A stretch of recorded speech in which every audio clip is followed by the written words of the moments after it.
Q106.7 weather. Here's your KQNK forecast. Ample sunshine expected today with daytime highs approaching 80. Winds out of the north around 5 miles per hour. Lows dip down to about 57. Tonight, clear skies. Mainly sunny skies. Tomorrow, daytime highs approaching 83. Bright sunshine expected Thursday with daytime highs approaching 87. 72 Friday. From the Weatherology Weather Center, I'm staff meteorologist Laura Lockwood. Right now, it's 66 degrees. This Kansas Information Network update is brought to you by Eaton Roofing and Exteriors. I'm Britton Rucker, and here are today's headlines from 12 News. A woman arrested in connection to a deadly crash in East Wichita has bonded out of jail. Chloe McLaughlin faces 2 counts of second-degree murder in Saturday night's crash. Police believe speed and alcohol were factors. Police in Wichita are investigating 3 separate shootings on Labor Day that left 3 people dead. Police say the shootings are all unrelated. So far, police have not announced arrest in any of the cases. And Kansas Democrats are calling on gubernatorial candidates to reject calls for congressional redistricting. It comes as multiple states consider redrawing congressional maps ahead of the 2026 election at the request of President Donald Trump. And at Wichita, Britton Rucker, 12 News. You're listening to the Kansas Information Network. The voice of agriculture, Kansas Farm Bureau.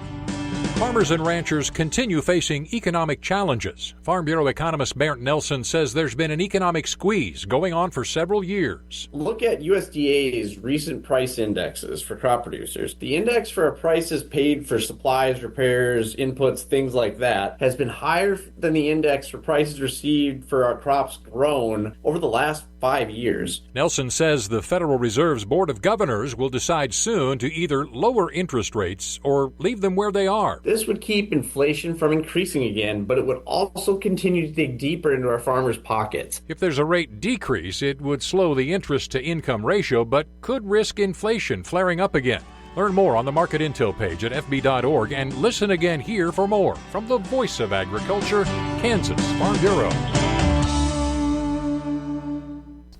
Good afternoon. I'm Natalie Hadley with your KQNK News, brought to you by the Norton County Hospital, providing the best care right here at home. Kansas's foster care agency had mediation sessions earlier this year to address deficiencies after a 2024 report revealed the state had backslid. Foster care providers, government agencies, and advocacy organizations anticipate a September release of the updated annual independent review of Kansas's foster care system, which was mandated after the state settled a class action lawsuit with a group of former fostered children who allege systemic failures. The confidential mediation sessions in January attempted to gauge whether the Kansas Department for Children and Families could make progress on the terms of the settlement agreement that requires the state to meet certain benchmarks. The mediation sessions were the first to take place since the state reached the agreement in 2020. The progress reports evaluate the state of Kansas's foster care system based on 5 performance improvement goals, among other outcomes.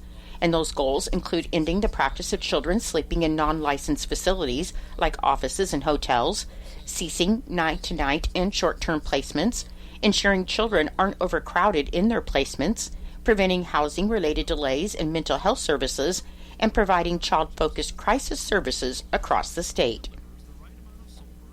Lieutenant Governor and Secretary of Commerce David Tolan announced that a new round of funding totaling $341,000 is available through the Strategic Economic Expansion and Development, or SEED, grant program. And now, entering its 4th round, the SEED initiative continues to support economic development and quality of life improvements in Kansas's smallest communities.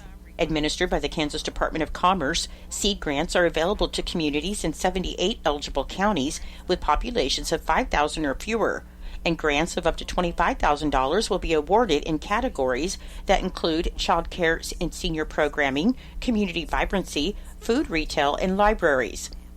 Eligible applicants include local governments, economic development organizations, Chamber of Commerce's, and other community-based organizations in towns that have not received a SEED grant in the past year. Seed grant applications opened on Friday, August 29th, and will close at 11:59 p.m. on Tuesday, October 28th, and the grant awardees will be announced in December. The Kansas Department of Transportation plans to begin work on a guardrail improvement project along a portion of K25 in Rawlins County today, Tuesday, September 2nd. The project work will involve grading and guardrail replacement at 18 sites on K25 between the US 36 junction in Atwood and the Nebraska state line. The work will begin on structures located approximately 7 3/4 miles north of Atwood, and the traffic will be reduced to one lane and directed by a temporary traffic signal for approximately 3 weeks. The signal operation will then move to a location 1/2 mile south of the Nebraska state line for an additional 2 weeks. Traffic through all other work sites will be reduced to one lane and directed by flaggers as needed, so motorists should plan for delays of up to 15 minutes during the daylight hours. The Kansas Department of Transportation expects the projects to be completed in November, conditions permitting. I'll be back with more in just a moment. Join us at Norton County Hospital for Destination Healthy Aging. Discover tips to stay active, eat well, manage stress, and age vibrantly using the MEDS method: mindfulness, exercise, diet, and sleep.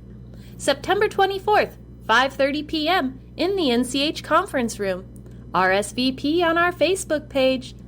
Don't miss this chance to invest in your health and your future.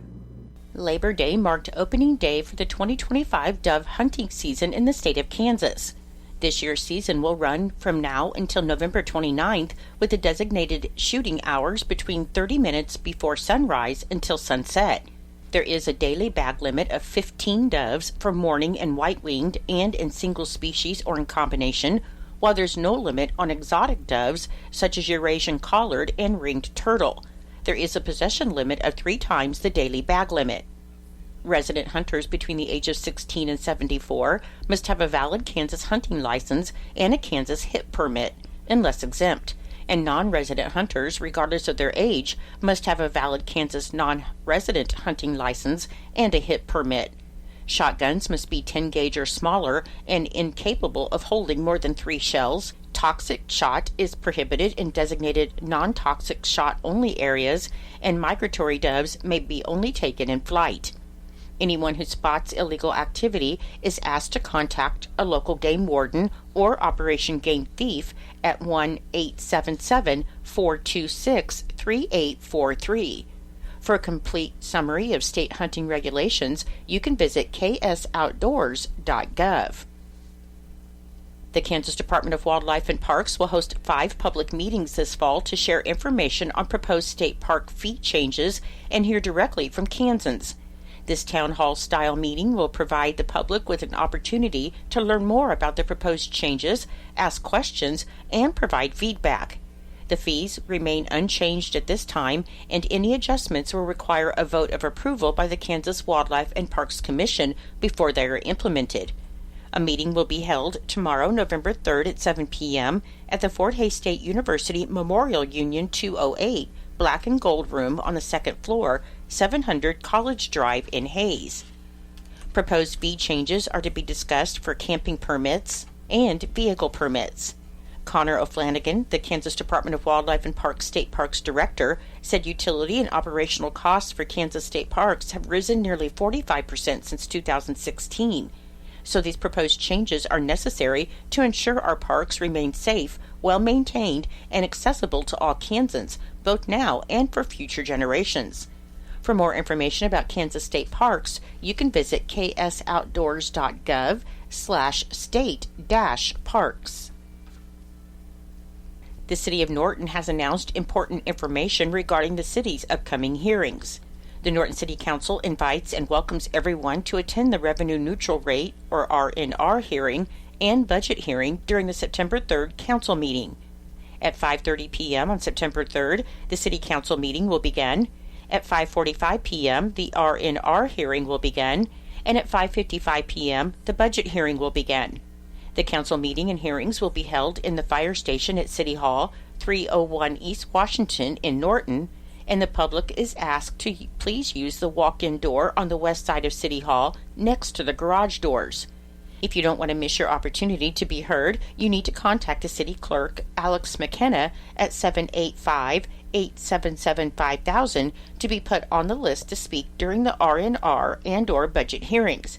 However, if you don't get on the list ahead of time, you will still be able to sign up to speak upon your arrival at the meeting.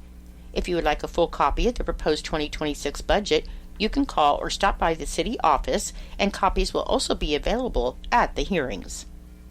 I'm Natalie Hadley. Your KQNK News was brought to you by the Norton County Hospital. You can call the Norton County Hospital at 785-877-3351. Kansas Agriculture Network News. Good day, everyone. I'm Greg Akagi. The Brazilian president has authorized the start of a process to retaliate against the 50% U.S. tariffs. That's according to Brazil's vice president. Bloomberg reports the U.S. government was formally notified of the decision on Friday, according to a person familiar with the matter. The move was reported earlier by one of the newspapers in Sao Paulo. Brazil's Chamber of Foreign Trade now has up to 30 days to analyze the U.S. tariffs and determine whether they fall under the reciprocity law passed by Brazil's Congress earlier this year. If the chamber approves, the group of ministries will study countermeasures to apply. The next generation of leaders in the beef industry is already putting in the hard work on ranches, in classrooms, and in research labs. The Colvin Scholarship Fund recognizes and supports their dedication by awarding 27 students across the country a combined $100,000 this year to continue their pursuit of innovation, growth, and leadership in the country and the beef industry as well. Each recipient is actively pursuing a career in production agriculture, industry research, and other agricultural endeavors. With their aspirations for success in the beef industry, they are continuing the legacy of Louis Mick Colvin, certified Angus beef co-founder and longtime executive director. Danielle Matter, CAB of Content Strategy, said that seeing these students pursue their passions in agriculture is truly inspiring. She says that each scholarship recipient is not only talented and driven, but also represents the innovation, leadership, and dedication that will shape the future of the beef industry, and they are proud to support them. You are listening to Agriculture News here on the Kansas Agriculture Network. ValleyVet.com, ValleyVet.com. A sound preconditioning program increases the value of weaned calves, encouraging growth and stronger immune systems while minimizing calf stress. You can trust Valley Vet Supply to stock all the preconditioning supplies your herd needs. Vaccines, insecticides, multi-min injection, and calf weaners. Valley Vet has everything you need to prepare cows for breeding and conception and to ensure healthy calves for weaning success. At valleyvet.com, you'll find exceptional value and a large selection of meds and more, shipped fast and free on most orders over $75. Find your ranching needs at valleyvet.com or shop their store in Marysville. ValleyVet.com, ValleyVet.com, Valley Vet Supply. Kansas Agriculture Network weather. I'm meteorologist Jennifer Wojcicki on the Kansas Agriculture Network. Well, it does look like we can expect to see a mix of temperatures ahead for us here for this afternoon, getting up right around about the mid-80s for parts of northwestern portions of Kansas, upper 80s for the southwestern portions. That's going to be fairly average, right where we should be for this time of the year. And then as we move to the central and eastern portions of Kansas, looking at temperatures lingering around about the mid to upper 70s, around 80 degrees instead. Those areas should also see temperatures in the mid to upper 80s, so it is going to be a little bit more below average for this time of the year.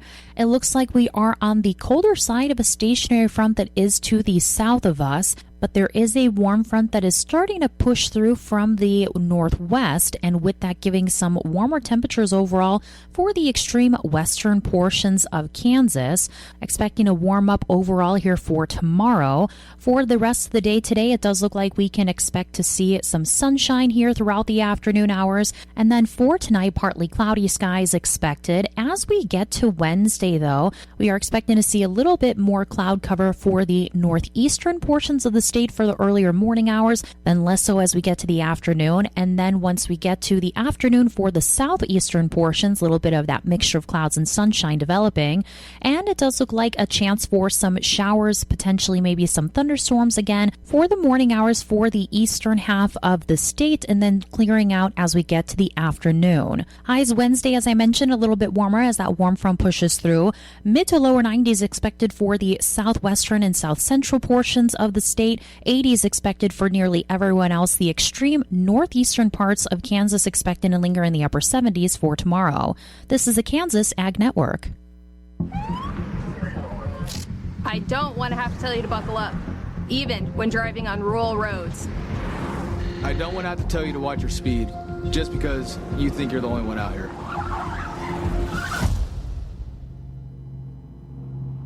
I never want to have to tell them you're not coming home. Lethal crashes are on the rise in Kansas. Buckle up and be alert on Kansas rural roads and highways. I'm sorry to tell you there's been a crash. Your son's truck veered over the center line and hit a semi head-on. Your husband wasn't wearing his seatbelt. Excessive speed played a role, and an open container of alcohol was in the vehicle. The drivers in both vehicles were killed. Please, take these words out of my mouth. Buckle up, drive sober, and be alert on Kansas rural roads and highways. Presented by the Kansas Highway Patrol.